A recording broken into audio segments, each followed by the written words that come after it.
They did Dart Ranger dirty. This patch is an interesting one, but it's okay. At least in the sense of keeping the Dart Ranger under control. There's some cool changes though. For example, you got these cliff tiles now that you wouldn't be able to access beforehand. So if you want to create a map for Warcraft 3, probably an RPG where you have different terrain types like in World of Warcraft, different art sets, snow, fire, dust, whatever it might be, you can now fulfill that prophecy a little bit more efficiently. So this is what it looks like in game, just to give you a little indication. That's one of the parts of the patch. We're going to be going over the Dart Ranger. We're going to be going over the Banshee possession. Yeah, there's a couple of things to get into. So let's start. So this is my worst change from the patch though. And I didn't do it, but they did. They've made it so that they've unlocked the matchmaking in 3v3 and 4v4 for arranged and random teams. So this should mean that now, if you're playing as random team, you can fight against a ranged team again, which is something we didn't want. That's something they brought in with Reforged, and it was terrible. And I only assume that this is maybe to make matchmaking times quick, but personally, if I ever have to do strategies and I search for Battle.net 4 versus 4 RT games, I find them very quickly. The quality of them might not be very good, but I still find them very quickly. So I don't know what this is really for, other than just being something to appease arranged team players that have been whining so they can have an advantage. Now, they say there'll be a small MMR weight applied. It needs to be a big MMR weight, because generally speaking, there's a massive difference between random team and arranged team players and how they organize and operate. Random team, as you know, is incredibly chaotic. Your teammates, you just have to hope they've got more than 2 brain cells and that they can build more than 4 units. That's what you're praying for. Whereas arranged team players, they're going to obviously know what they're doing. They're coordinating their strategies. They're going to build easily their proper armies, their heroes, their tech. So there's a massive difference. Anyone that tells you otherwise is gaslighting you. Players are now able to queue in 3v3 and 4v4 in arranged teams smaller than the game mode, so you can have 2 people in a 3v3, so hopefully that's clearly indicated. I know Heroes of the Storm did something to indicate when people were searching in groups, and players in arranged teams are now prompted. Oh yeah. So I don't really want this change, but they seem to want to go through with it. Performance, so this is for the map editing, I suppose, or just general quality. You wouldn't know what it does. I don't know what it does. World Editor, users are now able to use additional cliff types. I just showed that, and there you go. They're making it better, so the World Editor doesn't crash so much. Now, move on to the Undead Banshee. The possession now has a new VFX when channeling, and the Banshee possession cast and target VFX are being adjusted so they appear above the health bar. So basically greater clarity when using possession. So this is what it used to look like when you possess. Slowly, you can barely tell. Plus the spell VFX is hidden behind the mana and the health bar. So it's really difficult to tell what's going on there. Now, let's have a look and see what it looks with the changes. Much clearer. You can see that above, and this giant sort of purplish wavy bar moving up and down. The range and all of that is still the same. So as far as I know, it's the same spell. It hasn't been adjusted. It's just purely the VFX. Definitely a good change. Yes. I totally agree with that one. Fantastic. Really, really nice. This is something I'm going to get into in a moment. Spoiler. It's going to be talking about the Dart Ranger. So we'll go and get into that. So neutral, Dart Ranger life drain, mana cost from 25, 25, 25 to 35, 35, 35. I really like this change. 25 mana was way too cheap.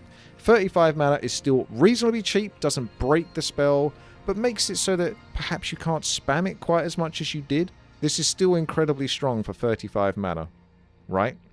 How much mana does she have at level 1? Let's find out. So if I build a Dart Ranger, she got 225 mana, so she's going to get that off.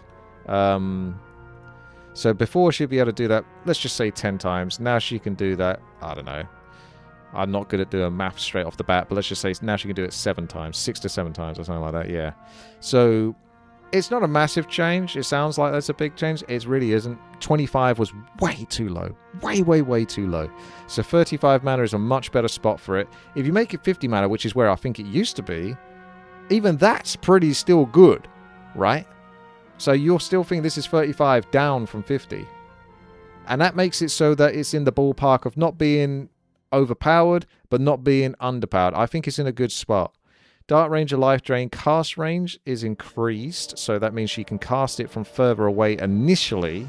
However, the tether range has broken from 800 to 700, so you can break out of it quicker.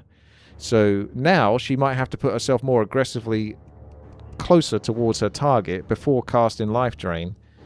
And then the target has quite a distance to run away still, so it's strong from that perspective, but it makes it so it's so much better now, because before she could cast it and you would run away for quite a long time and it's still tracking you, it's still ticking on you. You can break it pretty quickly now as she casts it from her essentially max range, so it's on the player casting it to put themselves into a more aggressive position. Perhaps that's a risky move, perhaps that's just a skill thing to do. You have to weigh those odds when you're playing competitively. And because of that, the enemy player, you, perhaps in this circumstance, has a better way to judge how they're going to engage. Is that Dart Ranger coming close? Perhaps I'll move further away. If she's casting from max range, now I don't have to run across half the map to break the life drain. It's a definite win-win, this one.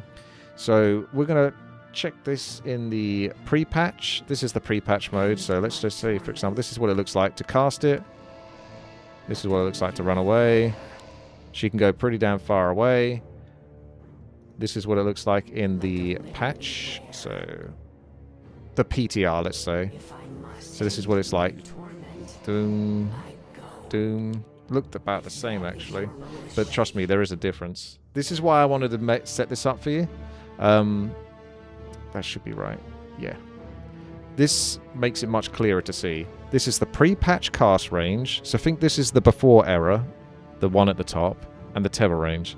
And now we've got the PTR, which is the lower image. So that's the changes. So let's zoom in a little bit so this could be a little bit clearer. Now you see the comparison between this one and this one. It looks small, but trust me, that's a big difference in competitive 1 versus 1. So initially she had to get closer. Boom. Now she doesn't have to be so close.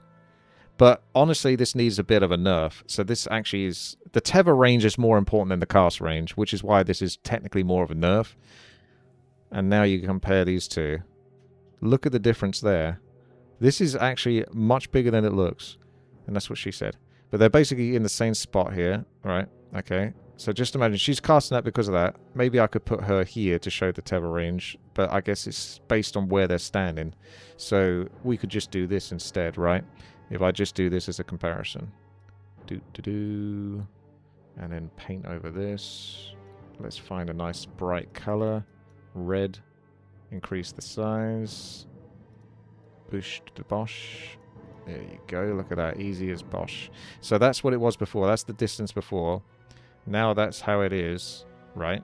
It seems about the same, but you just have to kind of trust me on this, that it definitely breaks a lot quicker and a lot faster. So I'm very happy with that. I definitely think that's a good change. Again, I'll go and show you again, just to give you more of an idea. So we're life draining. She's moving, she's moving, she's moving, she's moving, she's moving. Quite a bit. Now we go here. So where was I standing before on the other one? Yeah, there. Let's go stand here. She's moving, she's moving, she's moving. And it's broken. So it seems like a small change, but the way the game works is when you're moving in Warcraft 3, that extra tick there could go over to here, whereas now with the change, that extra tick there would probably only go to here. I don't know. It's so pedantic the way I'm explaining this, but you just have to trust me on this. That makes it so that she's not being overly nerfed and just not viable anymore. It just means that she's not going to be busted, right? Because that was the problem beforehand. And this really only affects the PvP aspect of her. Bear that in mind. This only affects the PvP aspect of her. So against another player. Whereas PvE versus mobs, sure, the Tether range and cast range is a thing, but you have much better control in a PvE environment than you do in a PvP environment. So you can still manipulate the mobs, etc. with body blocking. I don't want the range team versus random team. No, I'm not a fan of that. Life Drain might still be too good, says Sage. I think this is a good change because it nerfs it, but not a huge amount. But certainly in the right places. The fundamentals you need to take away from this is it costs a bit more, so it's slightly more punishing for the player to actually cast it in the first place, rather than just spam it and, haha, only 25 mana, don't care. Because that's where it was before. They didn't care. They just cast it anyway. What's another 25 mana? It's nothing. By the time you cast that for 8 seconds, you've almost got 25 mana back again. So, anyway, that's that. And then the cast range, what this means is I prefer it this way around, where the tether range is shorter. So the player can basically break it quicker. Whereas before they had to run 800, now they only have to run 700. I don't care too much about the cast range because that's by the by. The tether range is really where the skill comes in. And when you're having to run half the map to break this stupid thing, this is me slightly exaggerating, but it feels that way when you're playing against it. You don't feel very rewarded. Like, I can see it coming a mile away. When the enemy Dark Ranger is going to life drain me, I'm like, right, I'm getting ready to move. Let it life drain for a split second. Move. Wait, it's still going. It's still going. And that's time your hero's away from the fight, not auto-attacking, has to concentrate on that hero rather than anything else that's happening in the fight. And then you need to pull the hero back to get them into a position to do things. So you're losing quite a lot there for the sake of them casting 25 mana, or in this case now, 35 mana, right? And they're getting life whilst they're doing it. There's a reason why this spell has actually been quite a contention point for Warcraft 3. But I like that the Dark Ranger has this, and I don't want it to be removed. I just want it to have these changes. So, good changes, very good changes with the undead. The cliff thing is really cool. Matchmaking sucks. What do you think about these changes? Let me know.